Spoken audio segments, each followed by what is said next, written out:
grand dialogue. Sigi Kafoba. Le grand dialogue, l'émission de débat du studio Tamani sur votre radio. Chaîne Nibiru. Halud Mauni. Chaîne Nibiru. Sigi Kafoba. Le grand dialogue. Le grand dialogue. Mesdames et messieurs, bonsoir. Ils ne sont pas du tout passés inaperçus nulle part à travers le monde. Les événements sanglants vécus donc par Ouagadougou, la capitale burkinabé, le vendredi 15 janvier 2016. Un hôtel et un restaurant bien prisés attaqués par les terroristes avec un bilan très lourd, une trentaine de morts et autant de blessés. 3 terroristes abattus. Ce qui s'est passé à Ouagadougou est d'une gravité extrême et suscite des interrogations de la même ampleur par exemple. Que doivent faire les États sahéliens face à l'aggravation de la menace terroriste? Quelle stratégie et quel dispositif mettre en place? Ces questions et bien d'autres, nous allons les poser à nos invités qui sont au nombre de 4.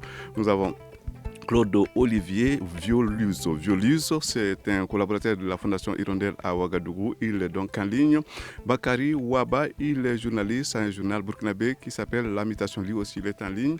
Nous avons dans ce studio C'est Daniel qui est journaliste et écrivain. Bonsoir, c'est Daniel.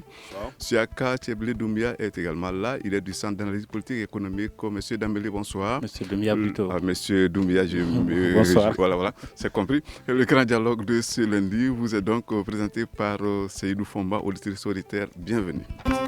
Studio Tamani. 3 jours de deuil après les attaques terroristes qui ont visé Ouagadougou, le pays entier reste sous choc. La communauté internationale est elle aussi indignée. Il ne pouvait en être autrement compte tenu de la gravité des événements de ce vendredi dans la capitale burkinabé. Nous posons la question, n'est-ce pas, Claude Olivier Volouz, vous qui êtes en ligne depuis Ouagadougou, vous êtes collaborateur de la Fondation Hirondelle sur place.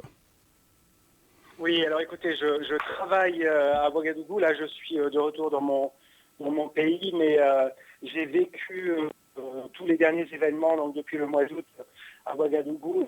Il y a eu beaucoup d'événements également, des attaques à la frontière qui étaient des signes qui pouvaient être pris comme des signes avant-coureurs de ce qui allait se passer aujourd'hui à Ouagadougou. Bon, personne ne s'attendait à une attaque de cette ampleur, tout le monde en parlait, on se rendait nous-mêmes expatriés dans les restaurants tenus par des Français ou des Libanais pour la plupart, comme par exemple le Cappuccino.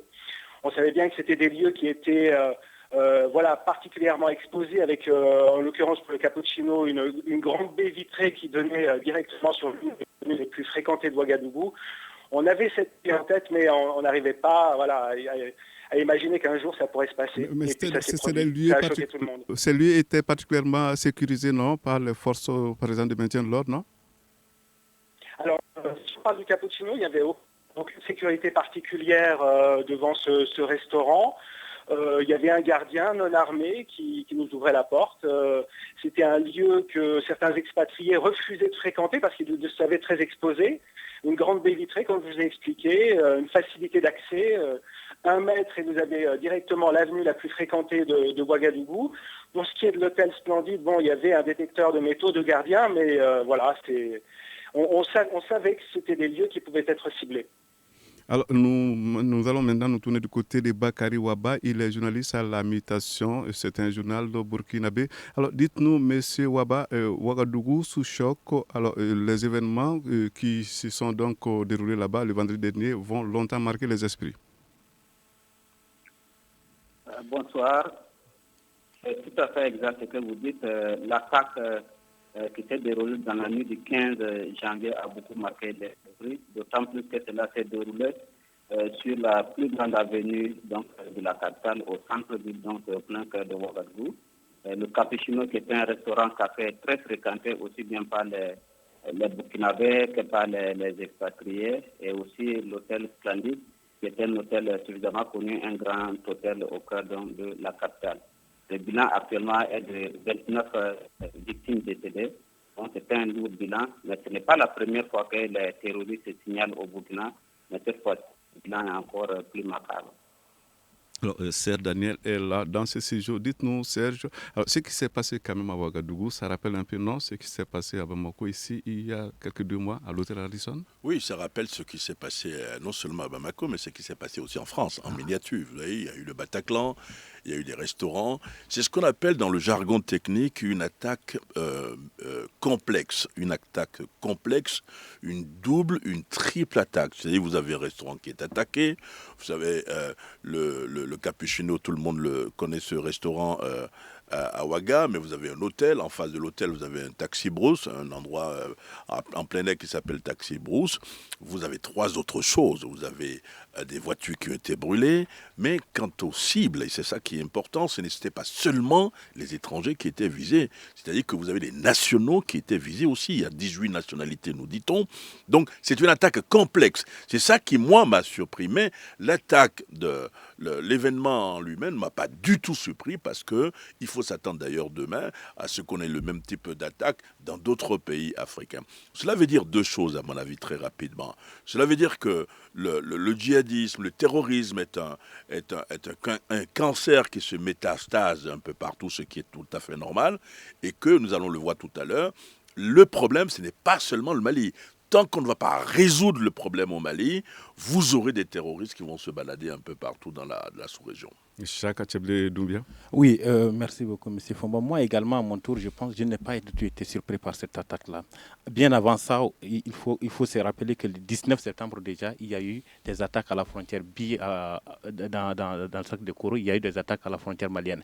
Et le même jour également, à NC, vers la frontière burkinabé, il y a eu également d'autres attaques où un gendarme a péri. Et donc, ce sont des faits qui prouvent déjà que le Burkina n'était pas à l'abri des attaques. Mais au-delà de ça, il y a une lettre du patron d'Ansardine, vous voulez parler d'Iyad Iyad Agali, qui dit que tenez, il s'adresse ainsi à la Katiba.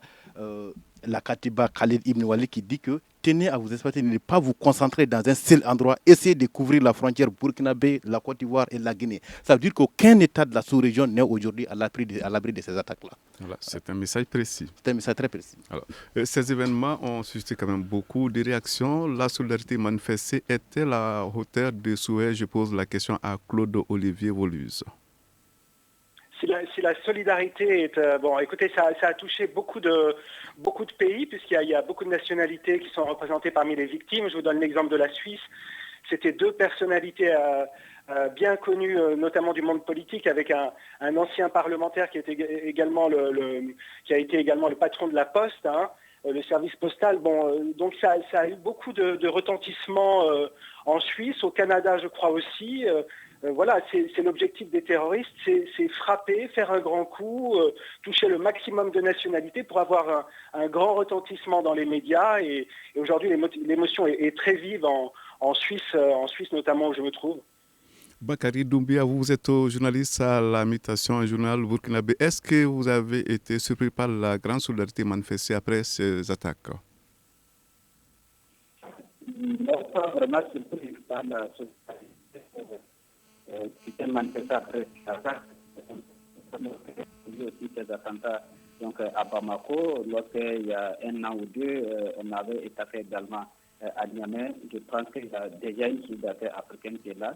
Les gens, les nations aussi sont conscientes qu'on ne peut pas tout seul combattre le terrorisme.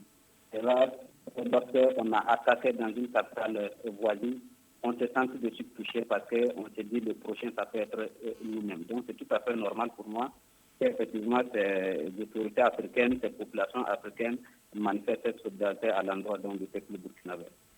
C'est Daniel, beaucoup de solidarité après ces événements sanglants, c'est vraiment logique. Ouais, enfin, c'est logique, mais moi, excusez-moi, je parle de l'âme de crocodile, excusez-moi de parler comme ça brutalement. Ce n'est pas la première fois que ça se passe. Vous savez qu'il y a quelques années déjà, on avait plusieurs pays s'étaient réunis autour de l'Algérie pour organiser la lutte contre le terrorisme. Ça n'a jamais fonctionné. Il y avait un état-major commun de lutte contre le terrorisme basé à Tamanrasset au sud de l'Algérie, ça n'a jamais fonctionné. Il y a quand même aujourd'hui un G5 qui doit fonctionner, du moins ça, parce que la Mauritanie est plus offensive.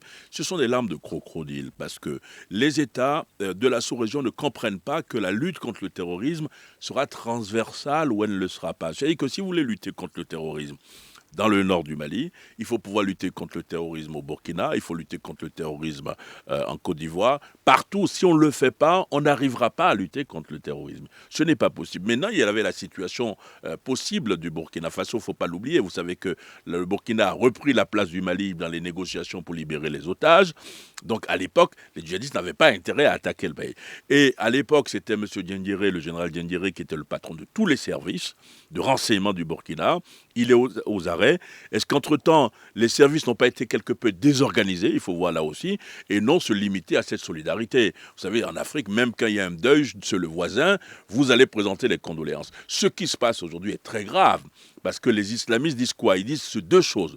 Nous pouvons pénétrer dans n'importe quelle capitale de l'Afrique de l'Ouest. Ils ont quand même fait 1 millier de kilomètres. 1 millier de kilomètres. Ils ont fait rentrer des voitures, ils ont fait rentrer des hommes à la peau claire, à la peau noire. Ils ont fait rentrer une femme. Ça, c'est très important parce que si la femme se confirme, cela veut dire que ce sont des méthodes de Boko Haram qu'ils utilisent désormais. Donc, solidarité, oui, mais il faut qu'on puisse se ressaisir très rapidement. On le dit toujours, mais on a l'impression qu'il faut attendre qu'il y ait un attentat pour que les dirigeants de la sous-région puissent se réveiller. Et ce que je dis pour terminer, ce n'est pas normal qu'aujourd'hui, avec les moyens que nous avons, que nous soyons obligés d'attendre une intervention étrangère. À Bamako, les forces spéciales maliennes ont commencé le boulot, les Français sont venus les aider. Au Burkina, on a attendu que les forces spéciales françaises arrivent du nord du Mali pour agir, mais le Burkina, c'est un pays indépendant depuis une 50aine d'années. Le Burkina doit quand même pouvoir être en mesure d'avoir des forces spéciales pour intervenir, pour lutter contre le terrorisme. Alors, solidarité, oui, mais il faut se réveiller enfin pour dire, voilà la réalité. Nous avons une réalité sécuritaire qui est dans la zone, et vous allez voir les hommes d'affaires, ce qu'ils vont faire désormais, ils vont avoir peur d'aller au Burkina, ils vont avoir peur d'aller à l'hôtel Splendide, et donc c'est de la responsabilité de nos autorités de se réveiller enfin. Siaka Tcheblé Doumbia, la vague de solidarité, c'est de la façade? Oui, moi je pense qu'il faut traduire cette vague de solidarité à part des actions concrètes. Vous savez, j'ai tout de suite rappelé le message de Yad Agali. C'est stratégique. Quand il dit qu'il faut s'attaquer à la frontière ivoirienne, à la frontière burkinabé, à la frontière guinéenne, ce sont des États qui ne sont pas membres de ce qu'on appelle le CEMOC, le comité d'état-major conjoint qui est basé à Tamanrasset. Ce comité comprend le Mali, le Niger, la Mauritanie et l'Algérie. Et le G5 que Serre Daniel a parlé tout à l'heure, c'est un G5 qui ne fonctionne quasiment pas. Or, au sein du CEMOC, il y a quand même une branche pour le renseignement, une branche pour les opérations. Ça fonctionne. Là-bas, il y a ce qu'on appelle le droit de poursuite sur les territoires étrangers. Mais avec le Burkina, ce n'est pas le cas. Il y a l'opération CEMOC qui permet de mettre des efforts ensemble pour mener des patrouilles. Cette opération a commencé le 9 octobre et devrait s'achever dans 3 mois, à moins, bien sûr, qu'on essaie de renouveler cela. Et donc, c'est stratégique quand il dit qu'il faut s'attaquer à ces frontières-là. Parce que nous ne pouvons pas nous introduire sur le territoire ivoirien aujourd'hui pour poursuivre ces terroristes. Nous ne pouvons pas nous introduire aujourd'hui sur le territoire guinéen pour poursuivre ces terroristes. Donc il faut mettre en place un cadre juridique de coopération, de telle sorte que ces efforts puissent être mis ensemble pour que ces États, de part et d'autre, puissent intervenir. Alors, il sera donc 18h30. Dans quelques 2 minutes, nous allons observer une pause avant de poursuivre ce débat. Vous écoutez Studio Tamani, votre avis nous intéresse. Écrivez vos commentaires et suggestions sur la page Facebook et dialoguez avec nous. Studio Tamani, c'est aussi les réseaux sociaux. La sécurité dans le Sahel après les attaques qui ont donc secoué Ouagadougou, la capitale du Burkina Faso, c'était le vendredi dernier. C'est le sujet de notre grand dialogue, le grand dialogue donc de ce lundi. Pour en parler, nous avons donc 4 invités. Nous avons Claude Olivier Voluse, qui est collaborateur de la Fondation Hirondelle à Ouagadougou. Il est en ligne. Nous avons Bakary Ouaba, toujours sur place là-bas à Ouagadougou, journaliste à la mutation. Dans ce studio, c'est Daniel, journaliste écrivain, et Chaka Tcheblé Doumbia, du Centre d'analyse politique et économique. Alors, nous l'avons dit, les événements ont donc marqué, les populations sont sous choc, le peuple burkinabé est sous choc, et certainement retiendra pour longtemps ce qui s'est passé donc le vendredi dernier. Alors à présent, quand même, on l'a dit, les événements de vendredi ont rappelé ce qui s'était passé ici à Bamako il y a 2 mois, mais c'est Daniel, à la différence, je crois que ça a été quand même assez tôt revendiqué. Oui, ça m'a surpris dans le processus de revendication. Mais il y a peut-être une explication. Ils ont revendiqué assez tôt pour qu'on sache directement que c'était eux. Parce que la règle à un moment sur Al-Qaïda ou au Maghreb islamique, c'est que puisqu'il y a des passerelles, puisqu'il y a des passerelles entre les groupes, puisqu'il y a des alliances, d'autres revendiquent à la place de d'autres. Et cette fois-ci, ils ont voulu dire oui, c'est nous. Mais il ne faut pas se tromper. Ce n'est pas, à mon avis, Ben Mokhtar seul qui a fait le coup. C'est Al-Qaïda au Maghreb islamique. Al-Qaïda au Maghreb islamique est composé de 5 émirats. L'émirat le plus étoffé, le plus redoutable aujourd'hui, c'est l'émirat qui est dans le nord du Mali, qui est dirigé par l'Algérien Yahya Bouama, de son vrai nom de Jamal Okaracha. C'est donc un ensemble. Yad, c'est le partenaire. Le FLN, ce n'est qu'une Katiba. Au sud, vous avez une autre Katiba. Vous avez parlé tout à l'heure de celui qui est à la tête de cette Katiba, le Khalil, notamment. Donc, c'est un ensemble. C'est pour ça, vous voyez des gens à la peau blanche, à la peau noire. Vous voyez des métis parmi eux. C'est vraiment un ensemble. C'est vraiment l'industrie aujourd'hui qui attaque les populations, qui attaque les institutions dans la sous-région. Et la particularité, il faut le dire, c'est qu'au début, Al-Qaïda au Maghreb islamique, la marque, c'était d'enlever des otages pour demander des rançons. Le nord du Mali était un entrepôt d'otages, mais aujourd'hui, ça change. C'est-à-dire que dans le principe d'attaque, ils attaquent non seulement les Occidentaux, mais ils attaquent aussi les locaux. Et ça, c'est quand même important à souligner. Nous avons donc Claude Olivier Voluze qui est donc en ligne. Dites-nous, monsieur Voluze, alors on disait ici que ce qui s'est passé chez vous là-bas à Ouagadougou a quand même beaucoup rappelé l'attaque à l'hôtel Radisson ici. Mais on le disait, alors ici, on a quand même attendu les jours pour que cela soit revendiqué. Chez vous, ça s'est fait quand même assez rapidement. Qu'est-ce que vous en pensez ? Alors ça s'est fait rapidement. C'est vrai que ça c'est un fait nouveau, mais j'aimerais revenir sur ce que vient de dire Serge Daniel concernant la revendication. Alors le message n'est pas encore authentifié à ce que je sais, mais dans leur message, les terroristes s'en prennent le plus souvent aux Occidentaux. Ils citent très régulièrement la France. Alors c'est vrai qu'il y a parmi les victimes des Burkinabés, mais moi je pense que l'objectif pour les terroristes, c'est de frapper avant tout des Occidentaux. Alors le message de revendication, là, il a transité notamment via les réseaux sociaux. C'est un peu nouveau. Normalement, c'est une agence de presse mauritanienne qui recueille les revendications du groupe de Ben Mokhtar. Là, la revendication a été un peu diffusée de manière plus étrange. Il faudra encore l'analyser. Mais tout le monde a été surpris. Ce qui se disait à Ouagadougou dans un premier temps, c'est que les gens se proclamaient de l'État islamique. Donc il y a peut-être une mise au point qui a été décidée assez rapidement et c'est la raison pour laquelle la communication est venue très vite. Je ne sais pas, mais c'est peut-être une des analyses. Alors, c'est dans les réactions. Non, je voulais préciser que la revendication de l'attaque quand même des événements des cibles à Ouagadougou est passée par quand même le canal officiel. C'est-à-dire, il y a un canal officiel d'Al-Qaïda au Maghreb islamique, c'est l'organe qui s'appelle Andalousa, c'est le premier. Effectivement, il y a une déclinaison sur les médias mauritaniens, mais c'est officiel, ça a été authentifié, il n'y a strictement aucun doute, d'autant plus que celui qui revendiquait ces attaques a parlé avec quelqu'un qui était en mode opérationnel sur le terrain, et donc on a même entendu des coups de feu, on a su que probablement il était au Burkina Faso. La deuxième chose que je voulais dire rapidement, et c'est là où je ne me partage pas totalement le point de vue d'Olivier, c'est que ce ne sont pas seulement les Occidentaux qui étaient visés. Parce que quand ils sont rentrés au Capuchinho, on a eu les témoignages directs de survivants qui ont dit qu'ils tiraient systématiquement sur tout ce qui bougeait. Donc ce n'est pas seulement les Occidentaux. Effectivement, la première cible, on peut dire, ce sont les Occidentaux, mais les autres sont aussi des cibles, étaient aussi des cibles. Parce qu'ils disent ceci dans leur lexique. Ceux qui travaillent avec nos ennemis sont pires que nos ennemis. Vous avez le Burkina Faso, vous avez 10 500 soldats casques bleus qui sont au Mali. Le premier contingent, ce n'est pas tchadien, mais il est plutôt burkinabé. Vous avez 1500 soldats environ. Le deuxième contingent est du Bangladesh et le troisième est tchadien. Donc à partir du moment où le Burkina Faso participe à la lutte contre le terrorisme au Mali, il devient une cible pour les djihadistes. Donc je ne pense pas que ce soit seulement les Occidentaux qui sont visés, probablement qui sont les premiers visés, mais les autres sont également visés parce qu'ils sont tous dans le collimateur de Al-Qaïda au Maghreb islamique. Alors, je sens que les journalistes sur place, que Bakary Ouaba de la Mutation a envie quand même de réagir. Vous avez la parole. Oui, tout Tout à fait. Je partage ce que Jean-Daniel disait tout à l'heure. On ne peut pas attaquer en plein cas de Ouagadougou ce qui fait, on disait, justement, des Occidentaux. Je ne parle pas tout à fait de...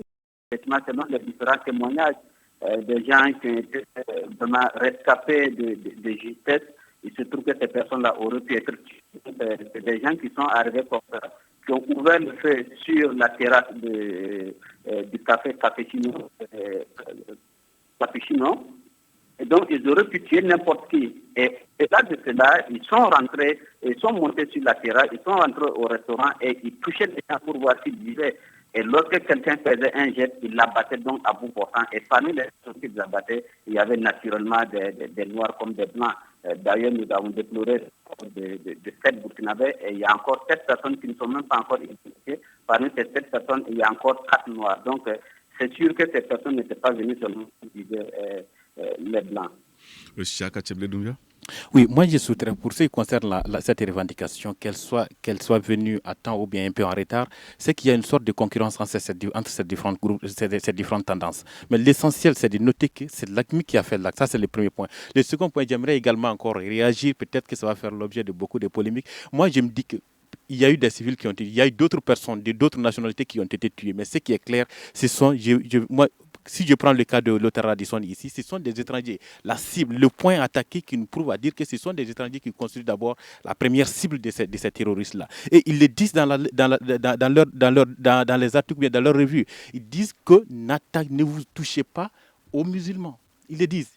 Ne vous touchez pas aux musulmans, attaquez-vous aux mécréants. Pour eux, tous ceux qui ne sont pas, tous ceux qui sont des étrangers sont pour eux des mécréants. Et donc, à partir du moment où ils ont ciblé, si c'était pour tuer des peuples burkinabés, des civils burkinabés, ils n'auraient pas besoin de se retrouver dans un hôtel. À partir du moment où ils ont ciblé un hôtel, comme ça a été ici le cas à Radisson, moi je me dis que ce sont les étrangers, parce que ce sont eux qui fréquentent beaucoup ces hôtels-là, donc ce sont eux qui étaient privilégiés.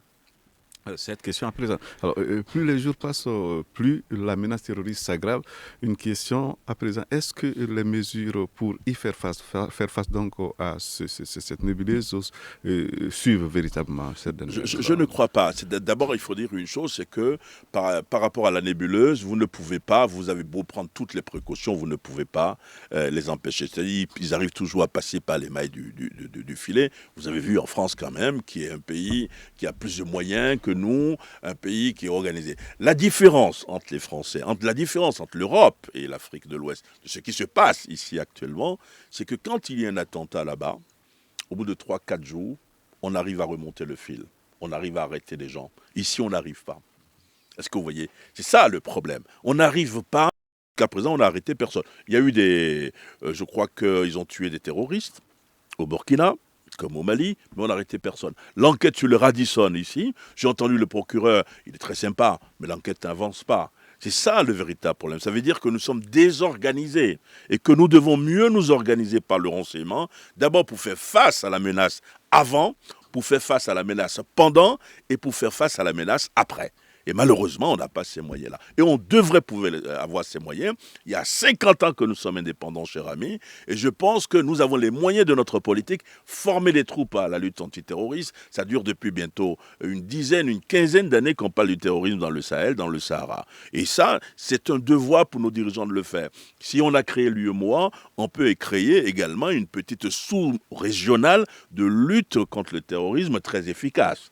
Et sinon, on ne pourra pas s'en sortir. Et Claude Olivier Voluz, alors on a donc tué 3 terroristes. Combien étaient-ils? C'est la question, parce qu'il y en a qui disent là-bas, sur place au Burkina Faso, qu'ils étaient plus que cela. Mais il n'y a toujours pas eu d'arrestation. Vous confirmez? Alors, à ce que je sache, non, pas d'arrestation directement en lien avec l'attaque. Bon, pour revenir à ce qui a été dit tout à l'heure, moi je pense qu'il y a des efforts qui sont faits, notamment sur l'égide de la Mauritanie. Serge Daniel en parlait tout à l'heure. Le G5 Sahel, c'est quand même une structure qui doit faire avancer les choses.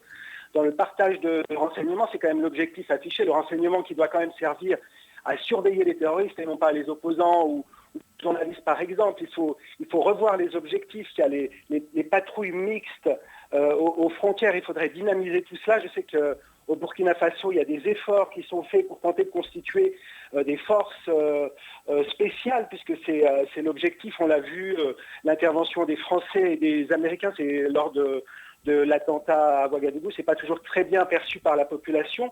Il y a une réforme également pour le renseignement. Ça a été décidé lors du dernier Conseil des ministres extraordinaire après les attentats. Alors, la ligne qui se dégrade, nous allons tenter de joindre Bakary Ouaba de la mutation. Dites-nous, monsieur Ouaba, il y a eu 3 journalistes, il y a eu 3 terroristes abattus, il existait plus que 3, c'est la question. Mais des opérations de ratissage étaient en cours, ces opérations se poursuivent-elles toujours? Oui, c'est beaucoup plus l'enquête qui se poursuit.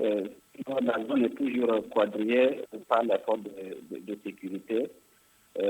On peut dire que le ratissage se poursuit parce que jusqu'au jour où nous parlait, on ne sait pas exactement ils étaient combien ces terroristes-là. Il y a eu effectivement 3 personnes qui ont été abattues, mais ils étaient combien, on ne saura le dire. Il y a eu des interpellations, il y a eu des auditions. Au moment où je suis en train de parler, je pense qu'il doit y avoir 4 ou 5 personnes qui ont été interpellées et qui sont toujours aux mains donc, de la gendarmerie. Alors, nous avons ici dans ce studio Chaka Tcheblé Doumbia. Chaka, votre réaction? Moi, je pense... Chaka Tcheblé Doumbia du Centre d'analyse politique et économique. Oui, moi, je pense que nous n'avons pas tout à fait tiré les enseignements, les enseignements de tous ces attentats-là. Moi, je le dis pour des raisons d'abord. Et il a parlé tout de suite du G5. Moi, ce qu'il faut dire ici, c'est que le G5, à ma façon de voir, tel que ce groupe-là fonctionne, ce n'est pas du tout de l'initiative des États qu'il compose. C'est l'initiative de la France. Si vous regardez, nous avons une réunion qui regroupe les directeurs régionaux, les directeurs des différents États des renseignements. Ils sont chaque État est représenté par son directeur.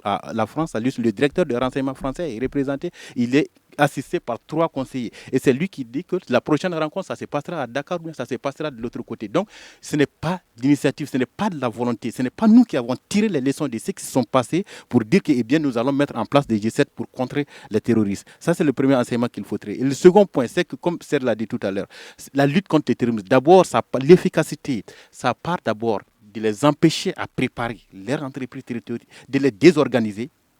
Et ensuite, si au cas où ça se produisait, de faire le nécessaire pour remonter la petite jusqu'à ce qu'ils ont fait. Et cela passe par la formation et par l'équipement. Nous, la police scientifique, on va dire que c'est même quasi inédit parce que ça n'a pas, les efforts dans ce sens-là ne bougent rien. C'est ce qui fait que les attentats suite aux attaques des Radisson sont restés comme tels, ça ne bouge pas. C'est tout simplement parce que, nous ne sommes pas formés à cette tâche, nous n'avons pas les moyens nécessaires pour le faire.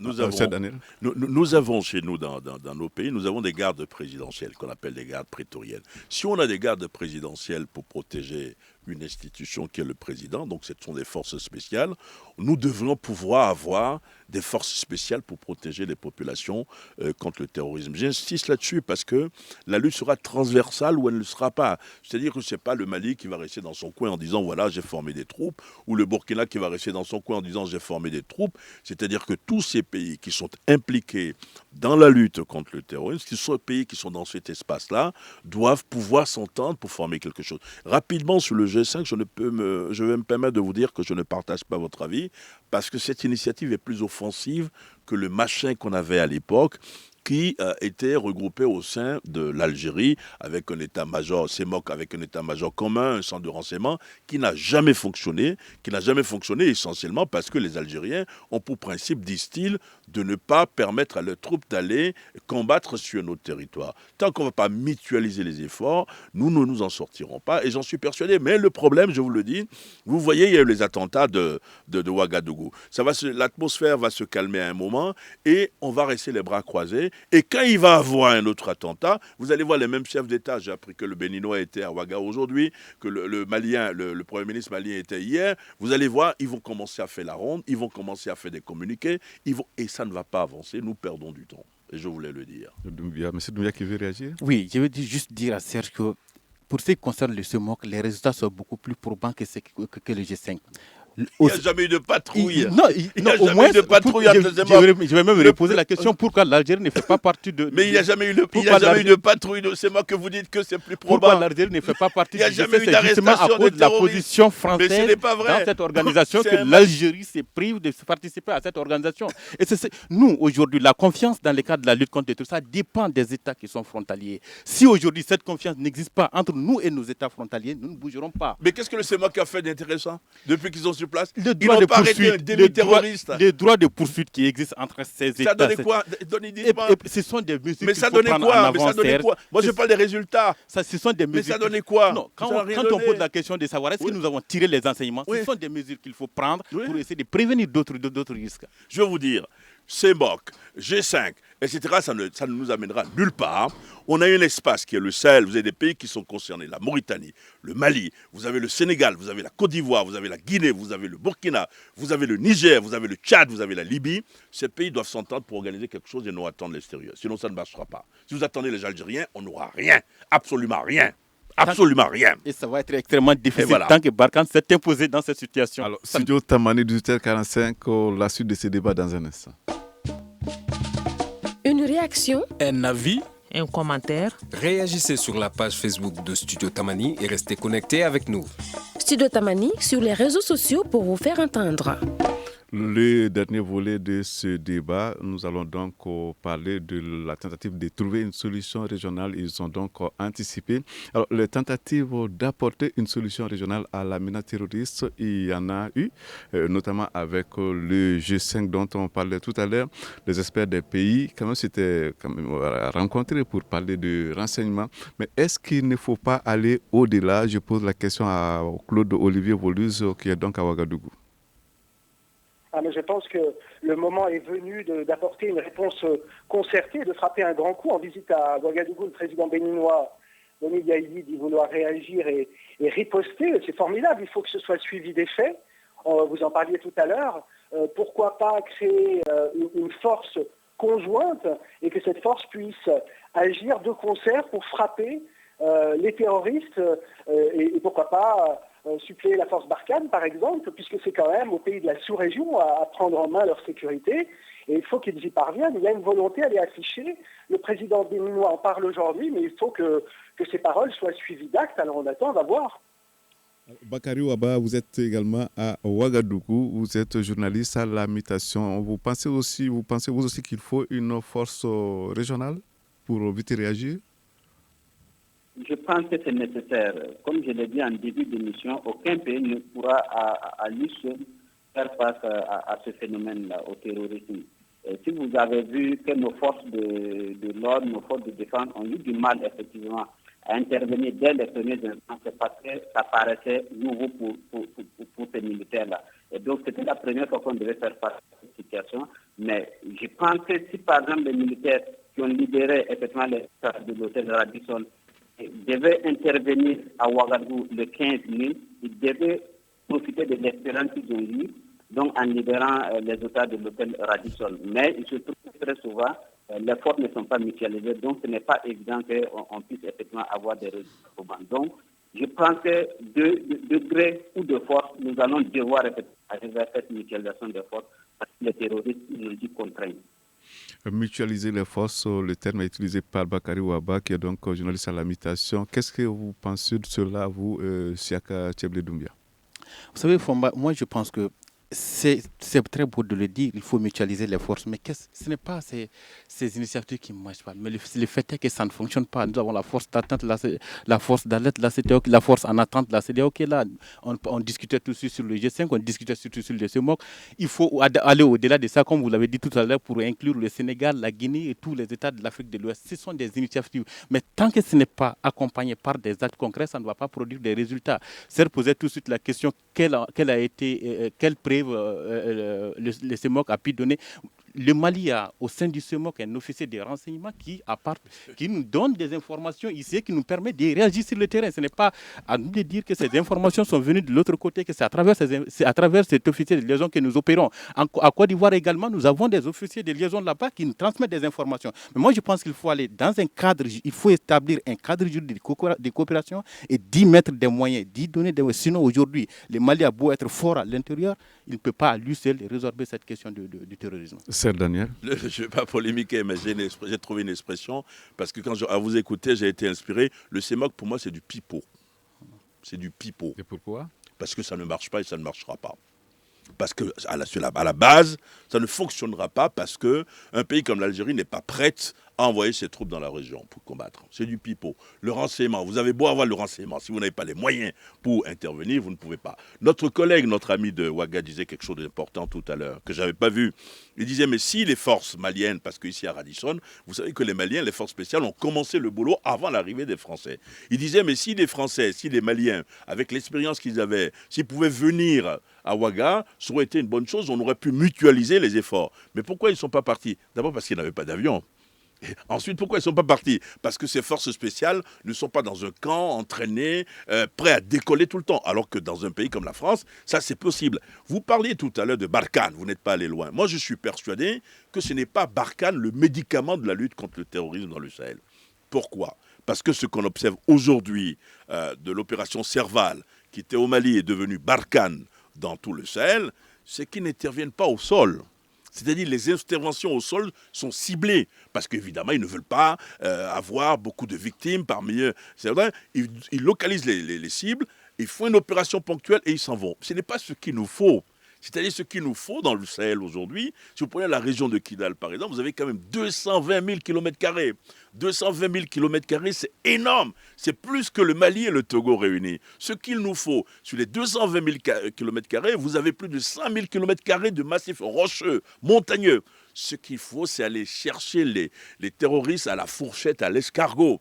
Et ce sont seulement les troupes maliennes, les troupes africaines qui peuvent le faire. J'en suis persuadé. Et je suis persuadé qu'ils ont les moyens de le faire. Parce que si on a les moyens d'entretenir des gardes présidentielles, on peut avoir des troupes d'élite pour lutter contre le terrorisme. Ne sont pas loin, n'allons pas dans les histoires de CEMOC, de ceci, cela, des pays de l'UEMOA. Nous sommes tous de la même zone, le UEMOA, nous avons le CFA commun, nous organisons nos troupes pour créer des troupes d'élite. Même la troupe africaine d'attente, elle va être basée où? Si elle est basée à Addis Abeba, pour venir ici, il faut 5 heures. Si nous avons des troupes d'élite au sein de l'UEMOA, par exemple, et en 2 ans, on peut monter ces troupes facilement. Nous avons le potentiel dans toutes les armées de la sous-région. Vous avez des troupes d'élite. Ici, ce sont les bérets rouges. Ailleurs, ce sont des bérets noirs. Et on fait le tri pour former des troupes d'élite pour lutter contre le terrorisme. L'autre chose, c'est le renseignement, vous l'avez dit. Mais si vous avez le renseignement et que vous ne pouvez pas agir, ce n'est pas la peine.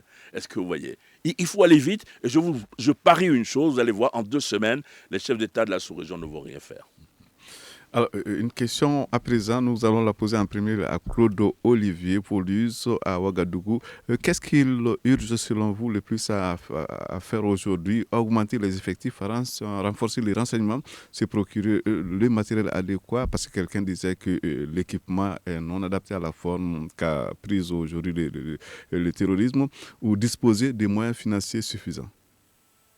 Bon, écoutez, le Burkina Faso est dans un contexte un peu particulier avec des élections présidentielles et législatives qui ont lieu récemment. Un nouveau pouvoir qui est en phase d'installation. Quelques jours seulement avant les attentats, le nouveau gouvernement s'installait, prenait ses fonctions. Donc voilà, il y a une volonté de réformer, notamment l'armée. Il y a une réforme qui a été lancée il y a quelques mois, notamment avec l'annonce d'une disposition interdisant aux militaires de s'ingérer dans la vie politique assez particulier au contexte burkinabé, mais il y a aussi une volonté de créer, je l'ai dit tout à l'heure, des forces spéciales. Il y a des forces antiterroristes qui ont été constituées pour patrouiller aux frontières. Au niveau du renseignement, il y a une nouvelle agence qui va être créée pour chapeauter un petit peu tout le renseignement au Burkina Faso. Il y a des appels qui ont été lancés immédiatement après les attentats pour inviter la population à participer en dénonçant tous les mouvements suspects. Donc il y a une volonté de prendre en main un peu la sécurité après la mise aux arrêts du général Gilbert Diendéré qui s'en occupait jusque-là. Il y a une volonté, il manque de moyens. Le chef d'état-major, le commandant des armées disait récemment dans une interview qu'ils avaient besoin d'avions, un peu comme les Mauritaniens pour surveiller les frontières. Alors, nous allons à présent nous tourner du côté de Bakary Ouaba qui est à la mutation. Dites-nous, monsieur le journaliste, vous qui êtes donc sur place là-bas, est-ce que vous sentez cette détermination des nouvelles autorités à prendre des mesures pour mieux faire face au terrorisme?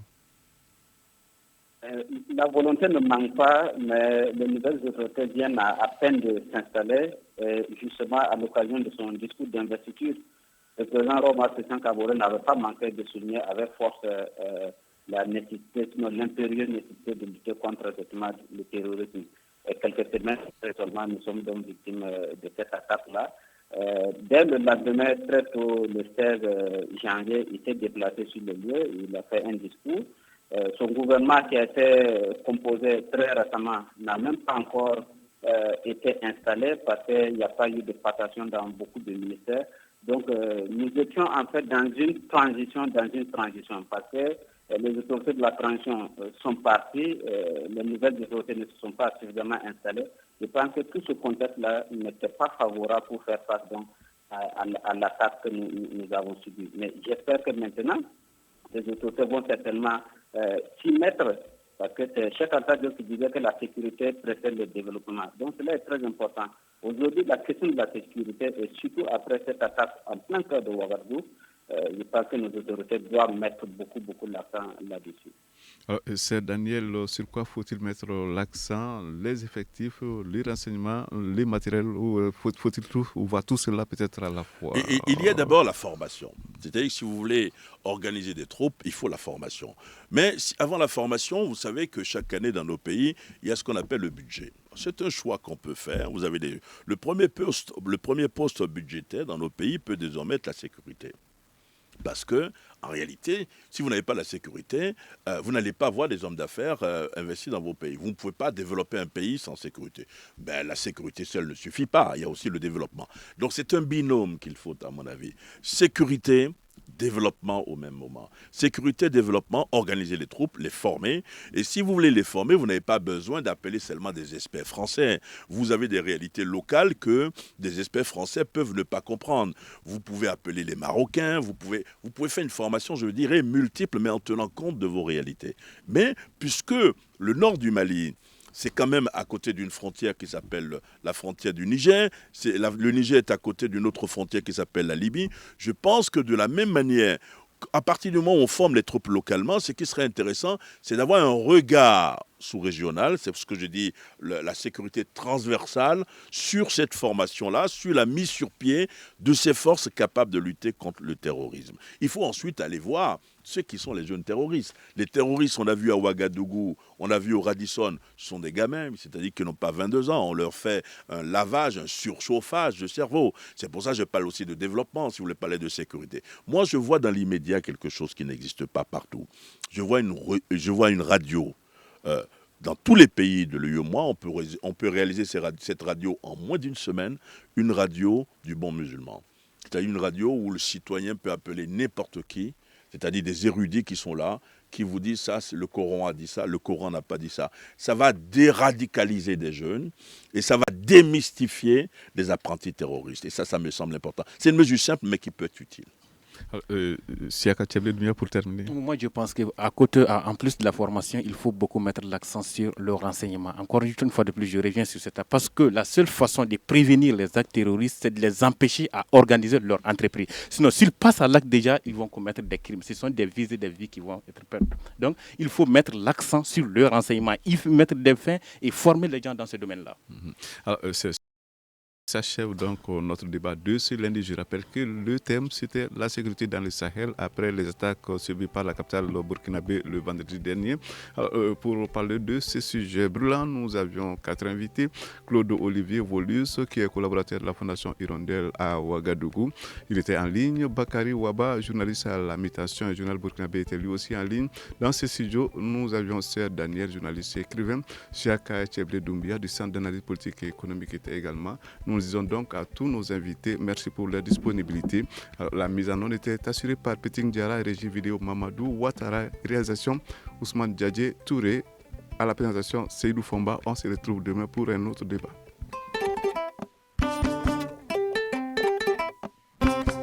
Le grand dialogue. Sigika Foba. Le grand dialogue, l'émission de débat du studio Tamani sur votre radio. Halud Mauni. Le grand dialogue. Le grand dialogue.